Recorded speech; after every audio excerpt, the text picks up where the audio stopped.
नमस्कार। राजस्थान के अजमेर में 32 साल पहले हुए देश के सबसे बड़े सेक्स स्कैंडल मामले में पॉक्सो कोर्ट ने 6 दोषियों को उम्र कैद की सजा सुनाई है।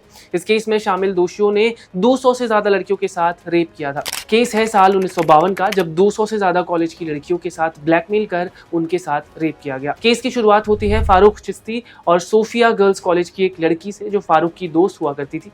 फारूक ने एक दिन इस लड़की को फार्म हाउस में बुलाया और फिजिकल रिलेशनशिप बनाने के लिए मना लिया और उसकी कुछ फोटोज भी उस दौरान खींची गई। और इसके बाद फारूक ने कहा कि अगर तुम बाकी लड़कियों को मेरे फार्म हाउस में नहीं लेकर आई तो मैं ये सारी फोटो सर्कुलेट कर दूंगा। And this was the beginning of India's biggest sex scandal. Farooq Ajmer की पावरफुल फैमिली से बिलोंग करता था और यूथ कांग्रेस का प्रेसिडेंट भी था, और इसकी फैमिली अजमेर में काफी ज्यादा फेमस थी, mostly for the bad things. इस केस में कुल 18 लोगों की इन्वॉल्वमेंट थी, जिनमें से 4 लोग सजा भुगत चुके हैं।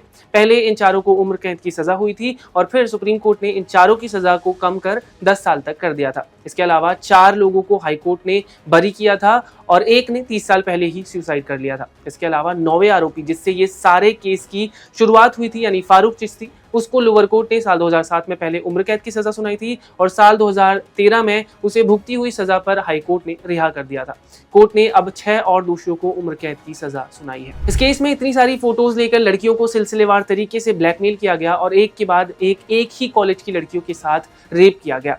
आरोपियों ने इन फोटोज की रील डेवलप करने के लिए जब लैब में दी तो लैब ओनर्स ने भी लड़कियों को ब्लैकमेल करना शुरू किया और धीरे धीरे करके इन फोटोज की जीरोक्स कॉपी भी सर्कुलेट होने लगी। जिसके पास भी ये जीरोक्स कॉपी पहुंची, उन्होंने भी इन लड़कियों को ब्लैकमेल करना शुरू किया और इसके चलते 6 से ज्यादा लड़कियों ने सुसाइड भी किया था। इस केस में जैसे जैसे आरोपी पकड़े जा रहे थे वैसे वैसे नए सिरे से ट्रायल शुरू किए जा रहे थे और पुराने ट्रायल होल्ड पर चलते चले जा रहे थे। ऐसे में ये केस लंबा चलता चला गया। तो पुलिस ने पहले 8 आरोपियों के लिए एक चार्जशीट पेश की। इसके बाद 4 अलग अलग चार्जशीट 4 आरोपियों के खिलाफ पेश की गई। इसके बाद 6 और पकड़े गए आरोपियों के खिलाफ 4 और चार्जशीट पेश की गई। एक्सपर्ट्स का कहना है कि यही सबसे बड़ी गलती रही पुलिस की और 32 सालों तक इंसाफ नहीं हो पाया। पुलिस को हर बार नई चार्जशीट बनानी पड़ी और पीड़िताओं को जितनी बार भी नया ट्रायल शुरू हुआ उतनी बार गवाही देने के लिए कोर्ट में आना पड़ा और इसके चलते इस केस में 104 लोगों ने गवाही दी और आखिर में केवल 3 ही पीड़िताएं अपने बयान पर टिकी रही और इस पर अब